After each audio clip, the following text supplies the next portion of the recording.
dans le prochain épisode d'Ici tout commence. Tandis que rien ne va plus entre Deva et Vikash, Tessier prend une décision radicale. En parallèle, Jasmine tombe sous le charme d'un client. Attention, les paragraphes qui suivent contiennent des spoilers sur l'épisode d'Ici tout commence diffusé demain soir sur TF1.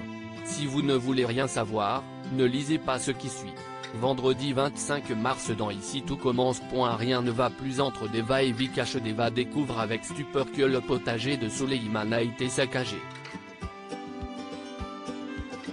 Si ce dernier est certain que Vikash a cherché à se venger, Deva n'y croit pas et prend la défense de son fiancé avec ferveur.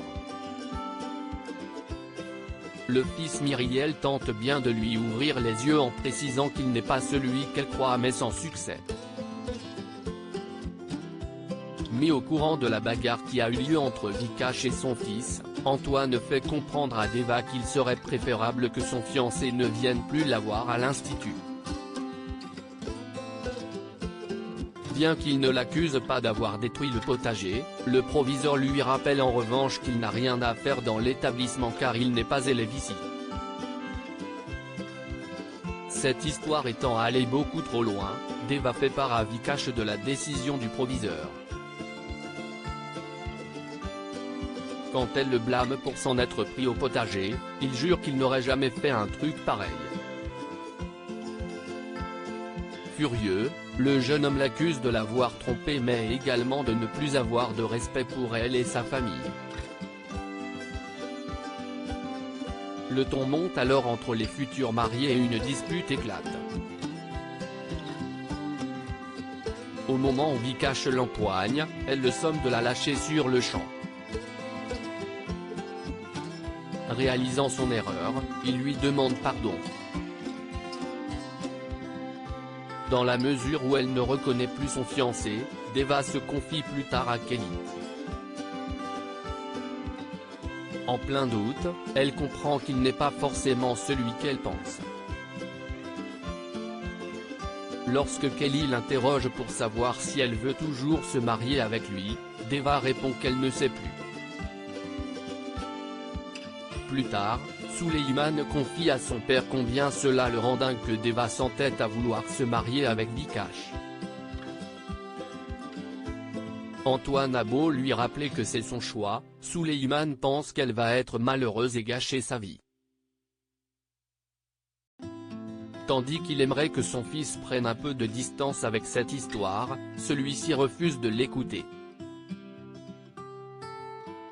En se remettant à travailler la terre de son potager, Souleyman retrouve un écouteur rose.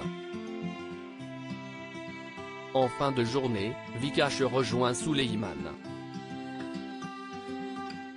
Comme Deva ne veut plus le voir et qu'il y a de fortes chances pour qu'elle rompe leur fiançailles, Vikash a décidé de rentrer à Pondichéry.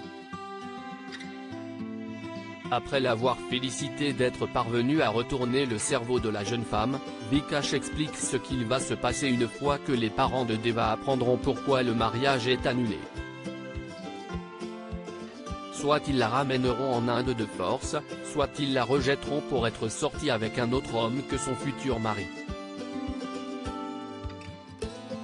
Tandis qu'il l'accuse d'avoir détruit sa vie, Souleyman, qui n'apprécie pas qu'il essaie de le faire culpabiliser, commence à en venir aux mains mais Kelly intervient avant que la situation ne dégénère.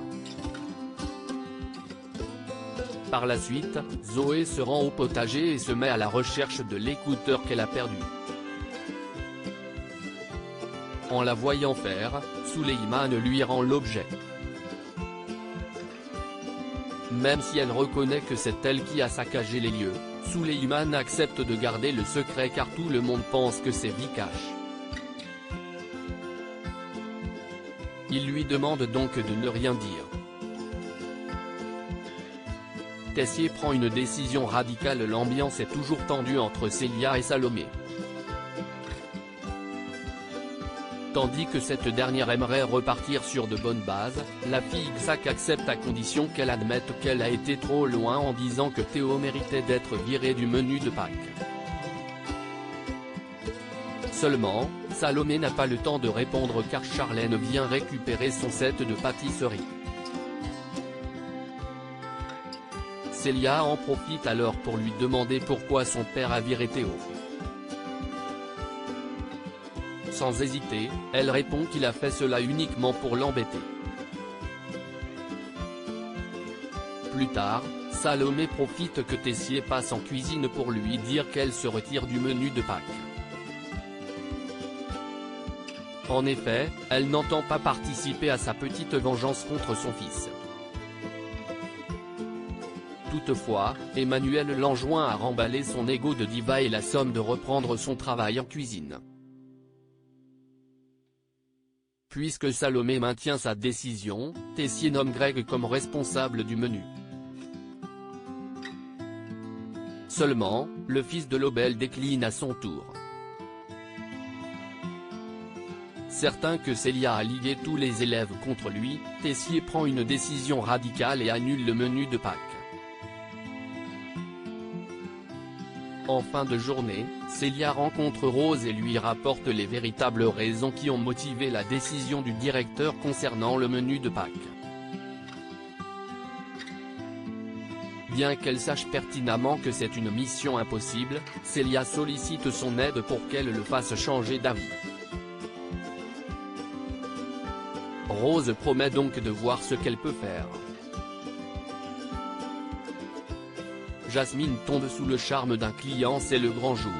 Le double a fait son tout premier service 100% végétarien.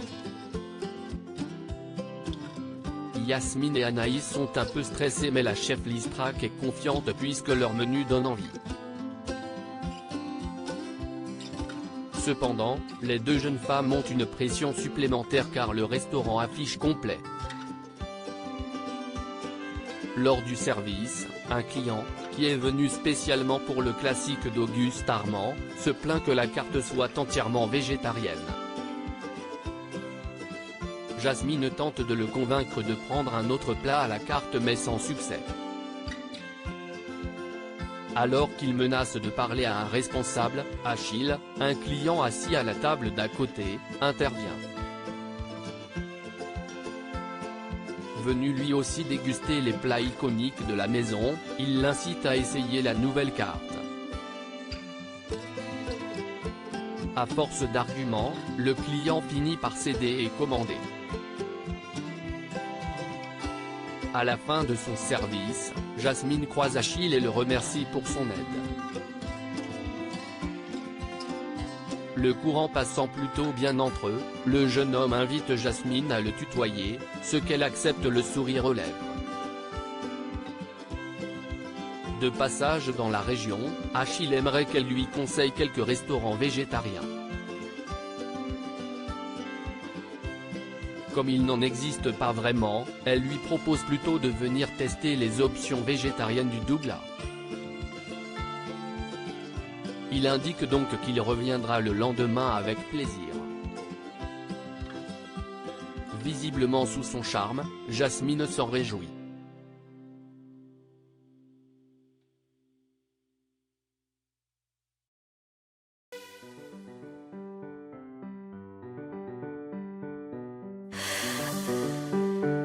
나